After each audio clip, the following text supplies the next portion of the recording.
if you are truly gifted as a business developer, you can see the possibilities within regardless if you work in startup or big corp, there are possibilities on how to change and take steps to develop side streams that are more circular. Just to focus on that could be very beneficial for you if you have that role in your company, but also see it 100% correlated to profitability.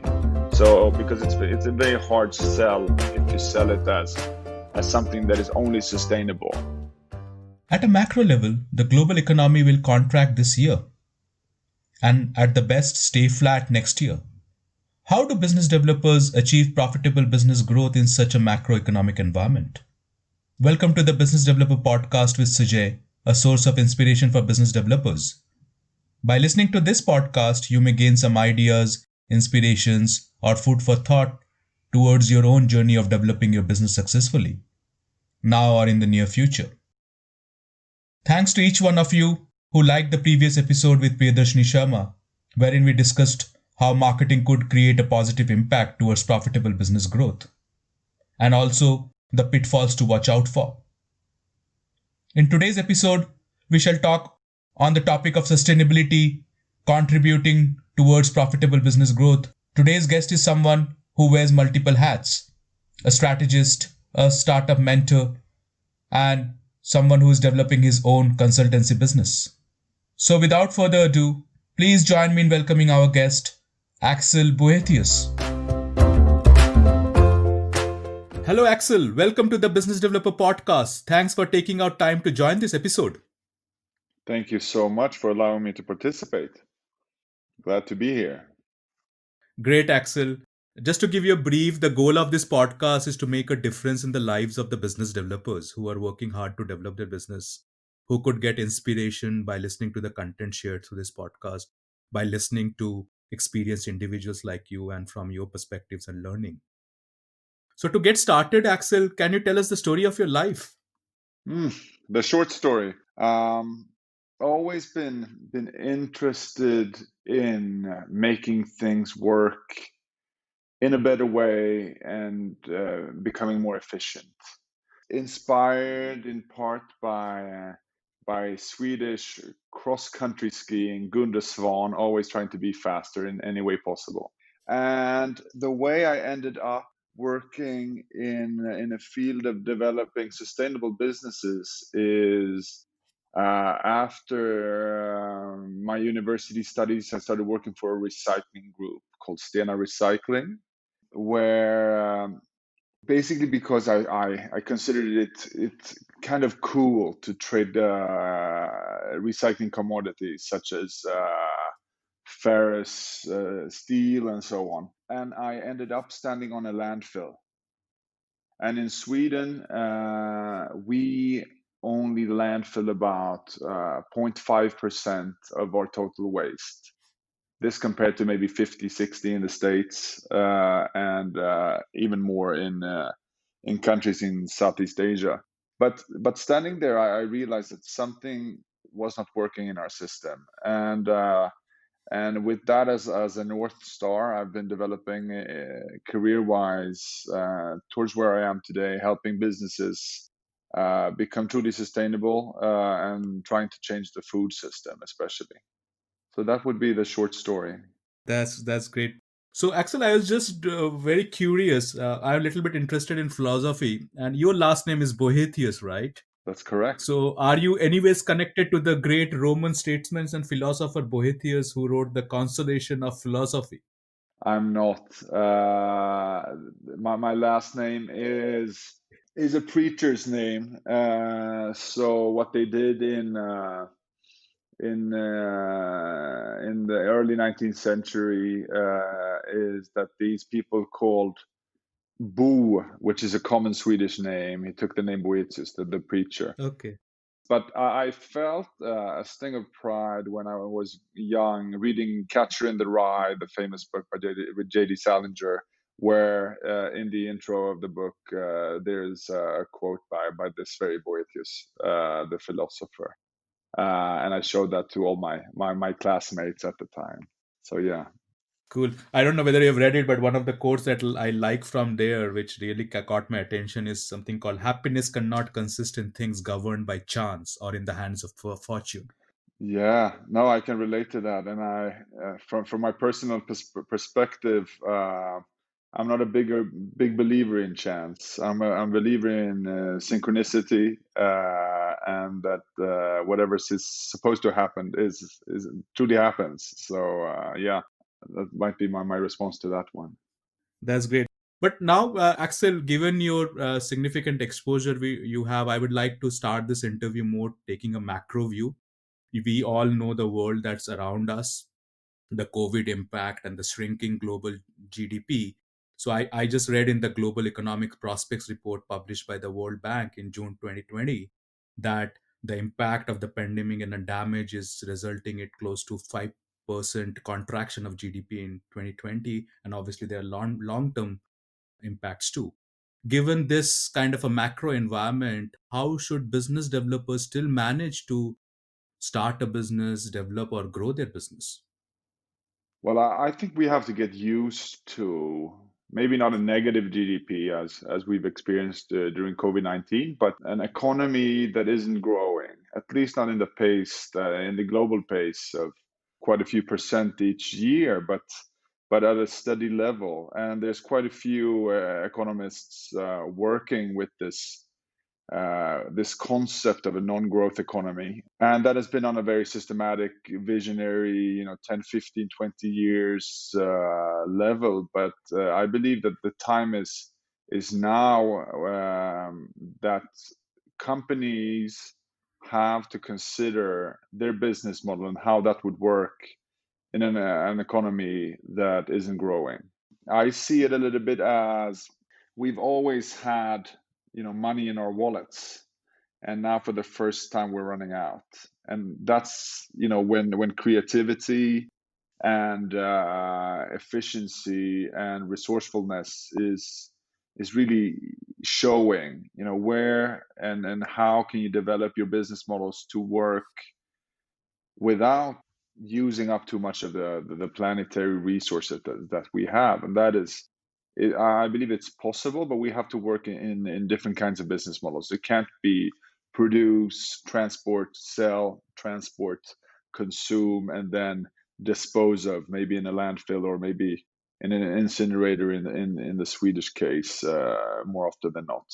But with rentals, with subscription models and so on. I think that will become increasingly important and relevant for many businesses, and we're already seeing that in quite a few cases. Where, as an example, Clas Ohlson, the Swedish tool retail chain, now starts with rentals and subscriptions, and come in and get the tool that you need right now for the purpose right now, and then return it to the shop, and then someone else can use it, instead of everyone having all kinds of drills or whatever it might be. So yeah, I see that development coming on very strong in the next upcoming years.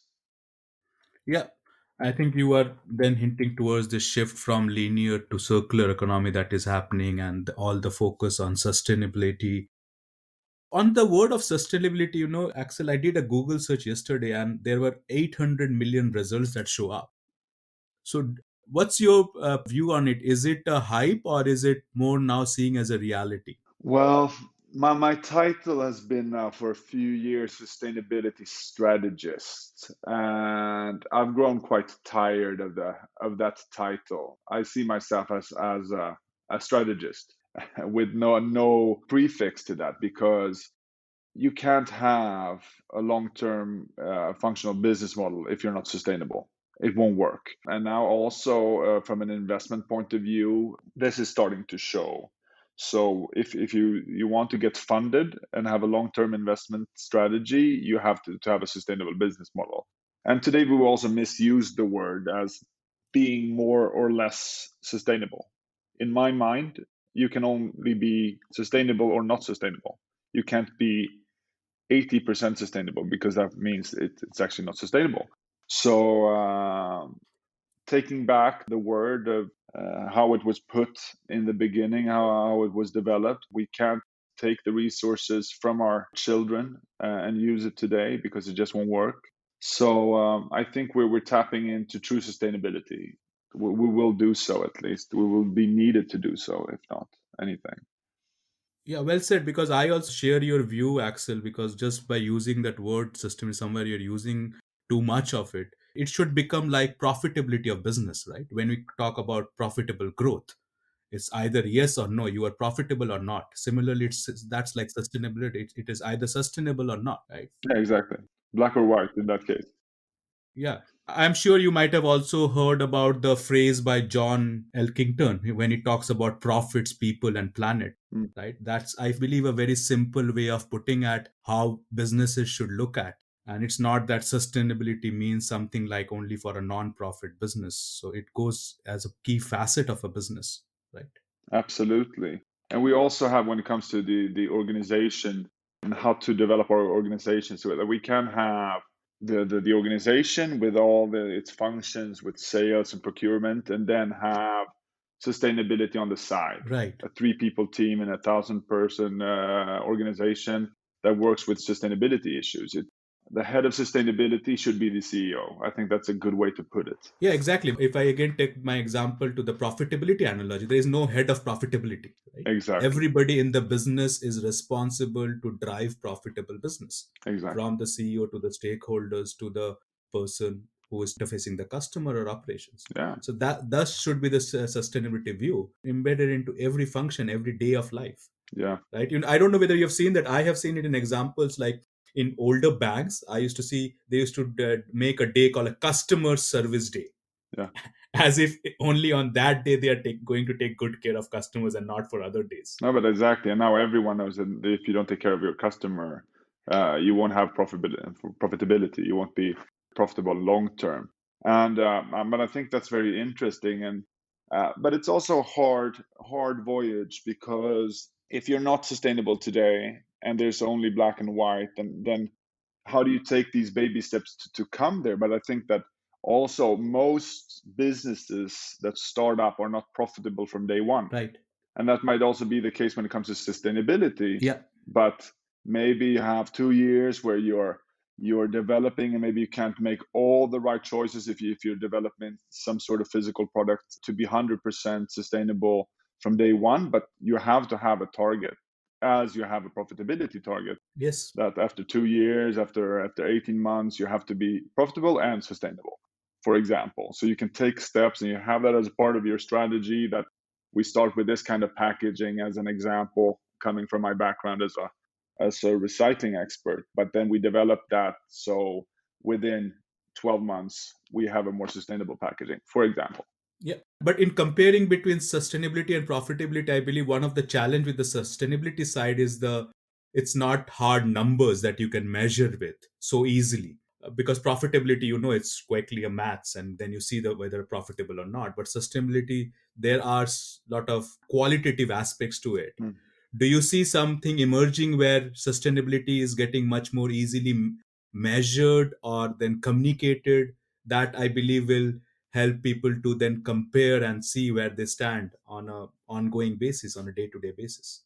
Yes, no, I believe and I see new ways of going through the traceability of your products. So you actually know your value chain, and that could be very good for you in another space that is not sustainability. When you come to risk management, when you come to profitability, when you come to productivity, that you actually know your value chain, especially now with COVID-19, that all of a sudden you couldn't construct new houses in Sweden because all the nails came from China. So there were glitches in your value chain, and the same thing goes there with that. You learn to know your value chain, and you get the right certificates, and you see to that it's sustainable. But when I sell myself as a consultant in this space, I also discuss employee branding as a big factor. The new generations, they are very value driven, purpose driven, and it can be quite easy because different people in your organizations know different parts of the business. So just go and ask, how do you feel about the sustainability work that you do in your role? And it's quite expensive to recruit new people. So from a profitability view, that if you just increase the sustainability of your business, your level of employer branding and likelihood of keeping key personnel grows. So you don't have to consider that how profitable it is from that angle, but rather how what kind of savings can you do and how can you be continuous in your business. But yes, you have a clear point that KPIs when it comes to sustainability is harder. Profitability is of course very easy to see, either you're profitable or you're not. But there are KPIs that you can look at. And also, I feel that we've taken the step now from sustainability being a climate issue. There's been so much talk about carbon dioxide and equivalents, and it's of course very important. But there's so much more, and I think the next step, or I see people approaching the question of biodiversity much more. Mm-hmm. How do we evolve our business, but and still see that we're not destroying the biodiversity? And that is, of course, a very big issue in Sweden, where the Swedish paper mills or forest companies have been saying that we have a resource, a renewable resource in the forest that we can just keep on working with for as long as we please in comparison to fossil fuels. But there is issues there as well. So but I truly think that look inwards when it comes to this question, and discuss this question with your personnel, because they know so much more in detail from each step of the value chain. Yeah, I think so. And I think each business, then I think those KPIs are very much critical to measure and then reflect upon and continuing improving upon. Now, Axel, to take this connecting the macro view that we talked earlier of the shrinking GDP, and you spoke about the shift from linear to circular. Then looking on from a business developer's perspective who are looking to develop their business, in your view, what are those opportunity areas that present up for the business developers, either to leverage from those, or the opportunities could be even in helping other companies move towards a higher sustainability level, or actually make them sustainable from if they're not sustainable, or removing some of the roadblocks that might be on the path? What's your view or ideas or guidance for business developers that you see from your point of view? I think we see large opportunities here, as if we, especially if we talk from a startup space where I've been present quite a lot lately, where we have these. It's very hard for a company. If you're a 100-year-old company, you have your business model. You've had the kind of the same business model. It's been developed over time. People worked a lot with continuous improvement and lean structures and so on, and they've developed almost into perfection that kind of linear business model. And now you're supposed to change it. So there we have an opportunity for new companies coming in with a circular business model already from the start, Right. where that's the starting point. So how can we make whatever we want to do in a circular way, and always have that as a north star for everyone, that this is the way it has to be, and working continuously around that question, that we always come back. That is the core. And also, if you can, because we need systematic change, and systematic change is very hard to obtain. There's so many different pieces that has to be changed for us to really come through in that space. And if you are truly gifted as a business developer, you can see the possibilities within your, regardless if you work in startup or big corp, there are possibilities on how to change and take steps to develop side streams that are more circular or so on. I just to focus on that could be very beneficial for you as a, well, if you have that role in your company, but also see it 100% correlated to profitability. So because it's a very hard sell if you sell it as something that is only sustainable. If you have a some sort of pivot in your business model that is more sustainable but less profitable, it's a very hard sell. So finding ways and also discussing risk mitigation and so on when it comes to selling the development that you want to see.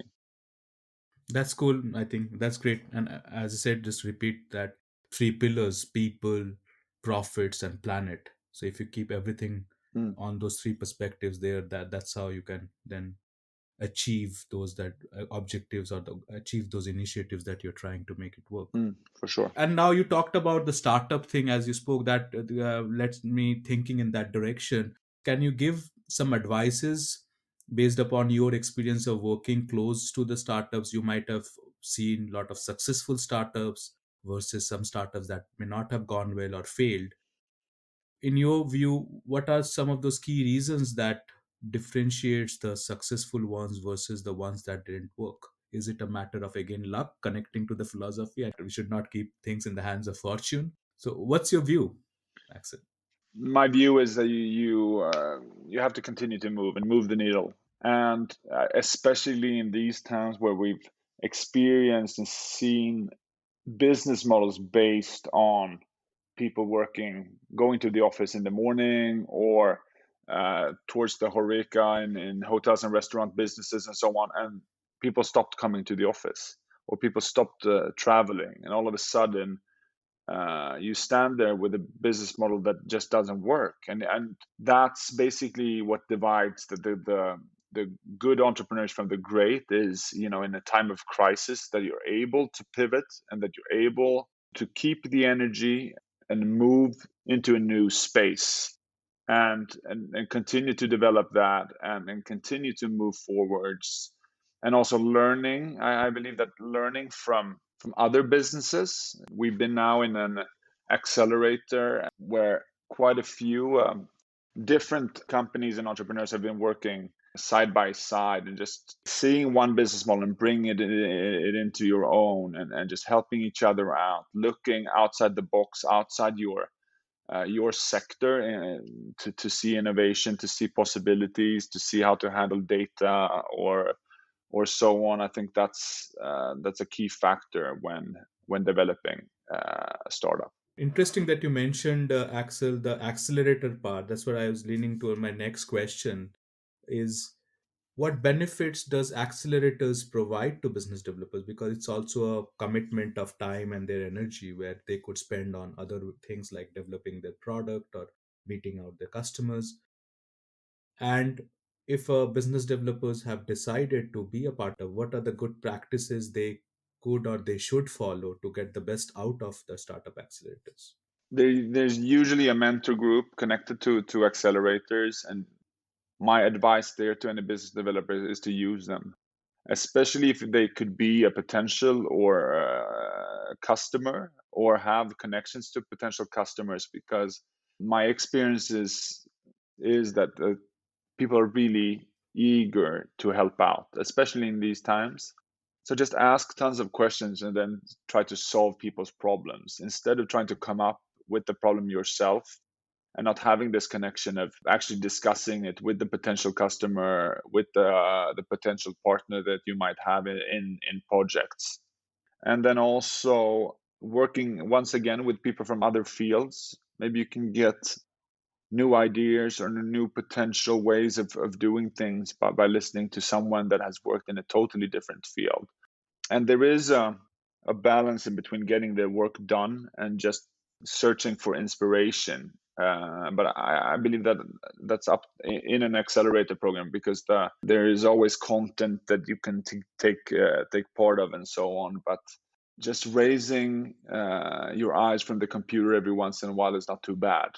So that's an advice, and looking into the big picture, not only the tasks of the day. So finding that balance. And I also believe that in entrepreneurship and business as a whole, to have someone to be held accountable by, especially in these times when people have been working from home, it's easy to just procrastinate or do something later or just do the tasks at hand. But if you set up a goal and then you have someone that holds you accountable to that goal, it can be very, very efficient. Great, Axel. Thank you for those advices. So, Axel, we are towards the close of this podcast, but before I let you go, I will ask you one of my favorite questions that I ask most of the guests coming to the podcast. The context, Axel, is that all of us, through our years and through our experiences, learn or pick up good habits that were very much relevant, very much important at that stage of life. But as we live in a very much dynamic environment, new experiences comes in. I believe it's important for individuals to even unlearn, to make that space for new learnings and habits to be adopted to make them successful in the present and the future. What would be your view on that, Axel? And do you have such experiences where you had to unlearn something from the past and relearn in the present?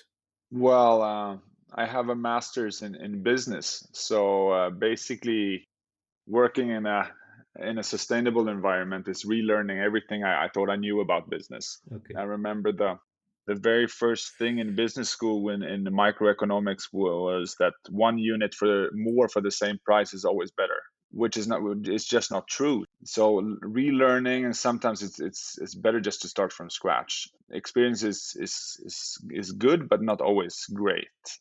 So just to be open-minded and have a sense of criticism or openness to everything you think you know. I think it's very important in these times.